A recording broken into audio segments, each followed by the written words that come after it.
ابتدا میں مٹی سے پیدا کیا، پھر تمہاری شکل و صورت بنائی، پھر فرشتوں کو حکم دیا کہ آدم کے آگے سجدہ کرو، تو سب نے سجدہ کیا لیکن ابلیس کہ وہ سجدہ کرنے والوں میں شامل نہ ہوا۔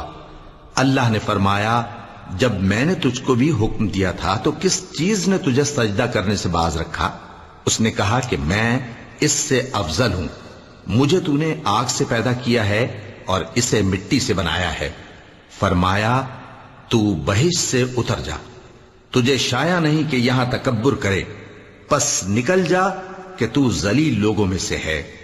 اس نے کہا کہ مجھے اس دن تک مہلت عطا فرما جس دن لوگ قبروں سے اٹھائے جائیں گے۔